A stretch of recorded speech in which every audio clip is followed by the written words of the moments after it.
Welcome to the How Did They Do It Real Estate Podcast. Have you ever wondered how people succeed in real estate and what steps they took to get there? If so, this podcast is for you. Your hosts, Sayla and Eileen Prack, interview top experts in the real estate community to share with you their real estate journey and how they achieved massive success. Our goal is to provide you with valuable real estate resources and to help you apply it to your own real estate goal. So you mentioned the 10X, and that's a phrase that a lot of people use today's. And so it's very well known, like 10X your life, 10X your business. So you, so for you, Grant, when did you decide that you wanted to 10X your life? And when did you, when did you believe that you could actually do the 10X? And how did you not think that, too big is too big? Like you can do it? Well, when I realized that I had to 10X, it's like when I had to clean up. Okay, 10X is not an option. People have to think in bigger orders of magnitude. All you got to do is look at all your friends, family members. 67% of Americans are living paycheck to paycheck, and it's getting worse. So whatever people are thinking right now is not working. This I'm going to work and be happy is not working for most of population Earth, nor is it working for most Americans. The idea that you're going to have a house, 2 kids, put a picket fence around it, and have a couple BMWs and you're going to be happy is failing most people. So this idea of big think is not a choice or an option. It is a must. So for me, I have to 10X. I don't have a choice. I know if I don't 10X, I'm going to get squashed. I will get reduced. I'll get pummeled by the forces that be. So during 2008, 9, and 10, we heard a term that was new to most of the world, which was too big to fail. That's where I came up with the 10X rule. I wrote a book called The 10X Rule after I heard too big to fail too many times and realized, oh, dude, they're telling you what you need to do. The hack is get too big to fail. And that's when I realized if you want a legacy, if you want to really take care of your family, if you really want to take care of your church, if you really want to make a difference, you have to get monster big. And everything smaller than that is going to be punished. And I know your audience is going to listen to this and say, nah, man, I don't need all that. Yes, you do need all that, because if you don't get all that, your retirement account's going to disappoint you. Your IRA, your 401k, your Social Security, your unemployment is all going to let you down.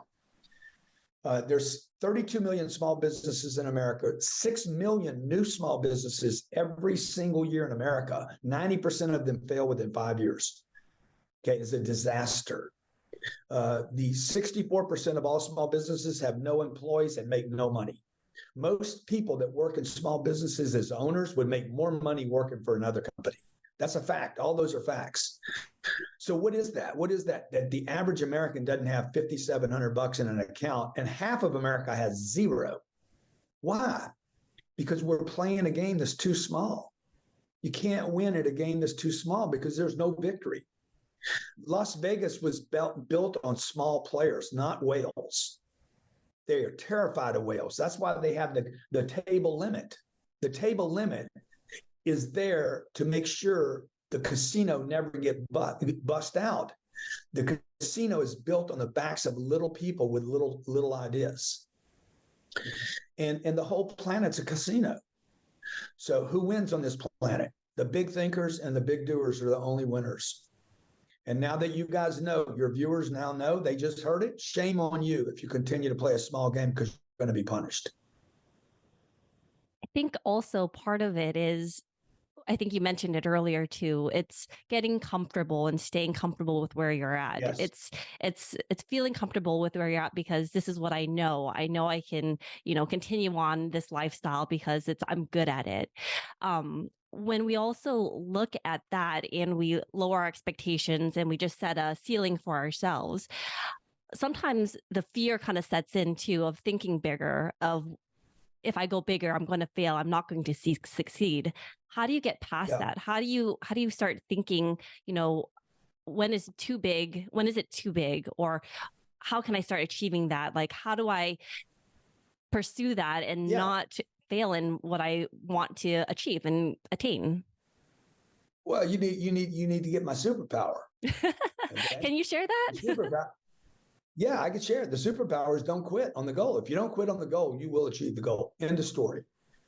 Full stop. If you do not quit, if I decided to become president of the United States and I did not quit and was willing to throw the funds, do whatever I had to do, I mean, then I'll get there some way, some shape, somehow. If I don't quit and I don't die prematurely, I could do that. I 100% believe that anybody.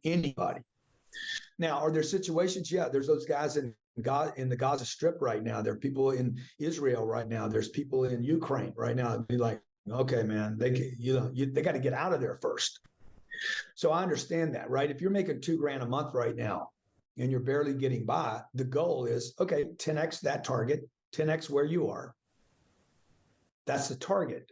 I'm going to get to $20,000 a month. Now, what do I got to do to get to $20,000? You might have to quit the job you're in. You might have to learn a new skill. You might have to develop some skills you don't have. You're definitely going to have to do something you're scared of. Is it too big? I don't think so. I could show you 1 million people that make $20,000 a month. Virtually a million people, not just the hyperbole. There's millions of people that make $250,000 a year. Tens of millions of people. So that's how you do it, right? You just say, okay, this is where I'm at. This is where I want to go. Okay, I want to go up here. But most people don't do that. This is where I want to go. You're not going to do this because the move is so small. It's as painful to move from here to here as it is from here to here. The difference is there's a payoff up here and there's no payoff here. So you'll quit here because there's no payoff. And so the mistakes that I have made in my career, I thought too small. Number two, I got comfortable once I got close. I'm like, oh, I'm doing good. I just doubled. I'm so good because I get comfortable. And the third mistake was I shared big ideas with small people. Those are the three biggest mistakes that I've made in my career, or some variation of those, right? Like people saving money. Basically, what you're saying is you're going to be well-to-do when you're old. You compromised on getting rich now because you don't think you can actually get rich right now. So you say, okay, I'm going to make sure I'm rich when I'm 68 years old. It's just compromise. People are compromising and they're comfortable. They make sense of how they're living. So the trick is, one, be persistent. And number two, never make sense of where you're at in life.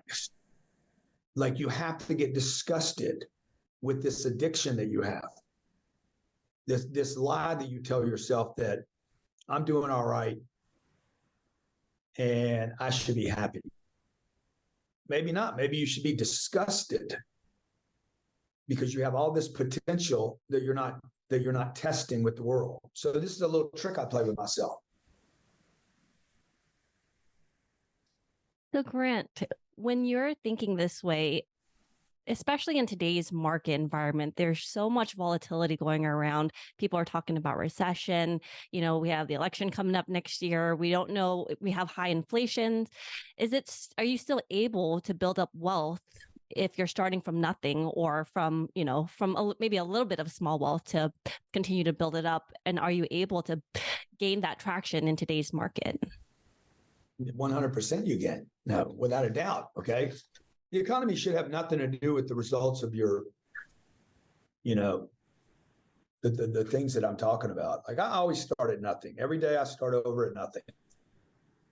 So I don't start today with, I got $1 billion or I got $4 billion worth of real estate. And we got another business worth $3 billion. And I got a couple $100 million of cash sitting in one bank. I got all these businesses that are cash. I don't wake up saying I have all those things. I wake up every day saying I have zero. I start today with nothing and I accumulate throughout the day. I want new friends, new haters, a new network, new attention. I'm going to do a new podcast with Eileen today, get a new audience. I want some new ideas. It's a new day, man. Everything about today is brand new. I'll never, ever do today again. And tomorrow I get to start at zero again. Now, along the way, I'm accumulating a bunch of hopefully more successes than failures. And it gives me more confidence to walk into tomorrow. It's not always like that, though. Look, most of my days are like, I rate every day I have. I come home, driving home. What was today? Most of my days are like 4s and 5s, which are failure days. They're not good days. I'm not happy with a 4 or 5. I rarely ever have a 9. I had 2 last week. So, you know, if you saw the show Undercover Billionaire, I don't know if you saw it or not, but basically I got dropped off in a town. Discovery Channel said, hey, if you didn't have any money, how long would it take you to make $1 million? I said, I don't know. No money? What else? What are the other restrictions? Can't use your name either. Okay, what else? We're going to drop you off someplace you've never been before. Okay, I can't use my name. I have no money. Do I have a place to live? No. Do I have water? No. Food? No. Good. How long would it take? About 60 days. I'll make $1 million. And they said, hey, would you be willing to bet on that? I said, bro, get your cameras ready. Let's go.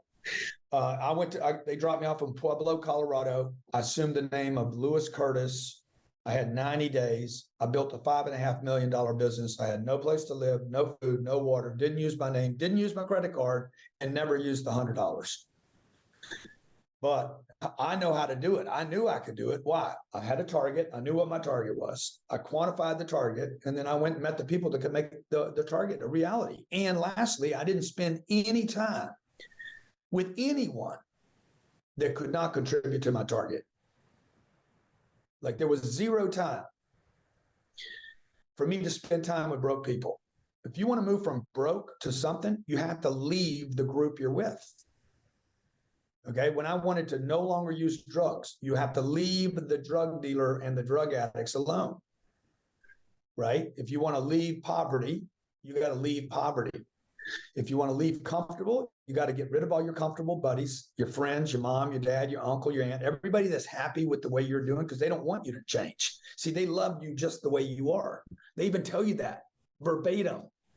I love you just the way you are. Never change. And you're like, dude, I do not love me the way I am, and I have to change. But they don't want you to change, Eileen. They want you to stay the way you are. And because they're comfortable with it. Of course, they don't want you to change ever. Like we do 100 workshops a year for people that want to come, like turn it up. 70% of the people by survey that come to our workshops say that their partner did not want them to go. And the other 30% didn't come. So, you know, they didn't want them to go. If you really wanted me to go, you'd come with me. So if you really supported my business, you would buy my products, not give me a hug. You know, so anyway, I know I'm confronting a lot right there in that one question, but if you want to leave zero, go to zero and don't spend any time with anybody that has zero, and go spend time with people that can add zeros. So Grant, when you were building up that $1 million, and if you looked back to when you first started and you were in the process of building up your first $1 million, do you think that was more challenging from going to zero or negative money to $1 million or 1 million to 1 billion? Oh my gosh. Well, dude, the first $1 million is, you know, it's hard because you don't know. I didn't even have I didn't have the target locked in. I never had a target to be a millionaire. I don't think I've ever said that on a podcast, but I was never thinking about being a millionaire. All I wanted was $10,000 a month in passive income. I said, if I could ever get $100,000 to earn 10%, I would have $10,000 a month in passive income. No, I'd have $10,000 a year in passive income. And to me, in 1983, I'm like, shit, I'll be rich. So I never dreamed of being a millionaire. I never dreamed of being a business owner. I never dreamed of having partners. I never thought about having 12,000 apartments. I never thought about billions. Like, I don't even know if I knew what the word $1 billion meant as a term until maybe as a concept is even like a goal or a target until maybe 7-8 years ago.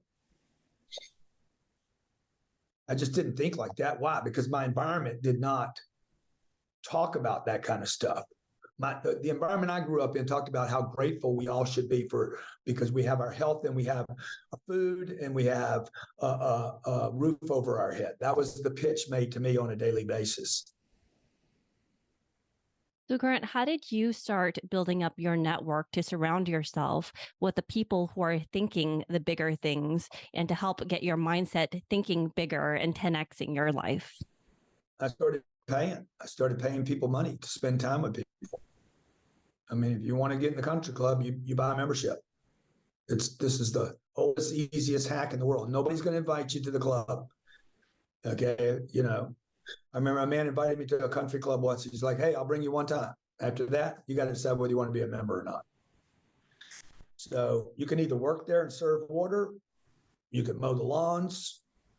You can hear about your buddies going there, or you can just buy a damn membership. People should buy memberships. It is the greatest wealth hack on planet Earth. Buy your way in. If you don't have the money, borrow your way in. Okay, people buy. They'll borrow money for a house. They'll borrow money for a car. They'll borrow money for a vacation. They'll borrow money for their kids to go to college, but they will not, for some reason, use a credit card to improve their network. And your network is the fastest hack to your net worth than your house, your education, anything. Certainly the car you drive. And thank you for listening to our podcast today, brought to you by Bonavest Capital. We would really appreciate it if you can go to iTunes right now and leave a rating and written review. Also, please don't forget to subscribe so you can always get the latest episodes. You can also connect with us on Facebook, How Did They Do It Real Estate. We'd love to hear your feedback and any topics that you're interested in for future episodes. Lastly, to learn more about us, you can go to bonavestcapital.com and fill out the Contact Us page so you can speak to us directly. Nothing on the show should be considered as specific personal advice. Please consult your legal, tax, and real estate professionals for individualized advice.